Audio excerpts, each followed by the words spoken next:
Sa bayan ng Dapitan sa Zamboanga del Norte, matatagpuan po ang tinaguriang world's smallest man. Pero hindi pala siya nag-iisa dahil ilan pa sa mga kababayan niya ang kulang din sa taas dahil sa dwarfism at hypothyroidism. Kulang na nga sila sa taas, kulang pa sila sa tulong mula sa gobyerno. Tunghayan natin yan sa report na ito. Pinagkakaguluhang parang celebrity at kaliwat kanan pa ang nagpapaselfie. Siya si June Ray, tubong Dapitan, Zamboanga. Ang kasalukuyang may hawak ng titulong Smallest Man on Earth ng Guinness Book of World Records.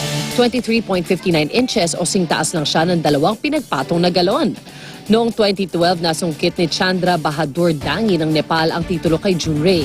Ngunit nabalik ito muli sa binata nang bawian ng buhay si Chandra. Ngunit hindi pala nag-iisa si June Ray sa kanyang kalagayan dahil sa kanya rin mismo pinanggalingan. Naroon ng 22 inches na si Jason Ansad. Hindi makapagsalita ang 15 years old na si Jason, ngunit kapansin-pansin pa rin ang kanyang pagiging masayahin. Hindi na raw lumaki ni bumigat si Jason simula nang sumapit sa 3 taong gulang. Kinukumbulsyon daw si Jason kapag nagugutom. Gayunpaman, kompleto man sa ngipin, hindi raw niya kayang kumagat ng matitigas na pagkain. Nang ipasuri sa eksperto si Jason na pag-alamang ang kondisyon niya, katulad din kay June Ray, dwarfism. Ito ay isang metabolic at hormonal disorder na nagdudulot ng kakulangan sa growth hormone sa katawan. Most of the time, yung mga dwarfism associated siya sa ibang sakit. Yung tinatawag namin syndromic.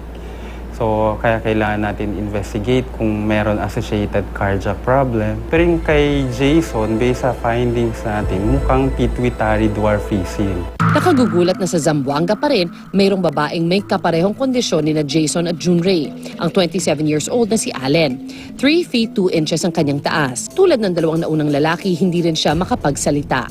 Dahil sa kalagayan, madalas daw siyang mapagtawanan.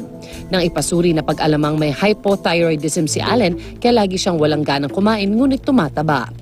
May 1,908 na kaso ng mga taong kulang ang tangkad kumpara sa edad na 0 to 6. Maaari raw na bunga ito ng malnutrisyon. Kahit pa ang mga tulad nila, nangangailangan ng dobleng pag-aalaga. Para sa mga nais tumulong kina Jason at Allen, maaari maipag-ugnayan kay Judita Ansad, kapatid ni Jason, 0927-889-7215 at kay Bert Kirante, kapatid ni Allen, 0935-673-2081.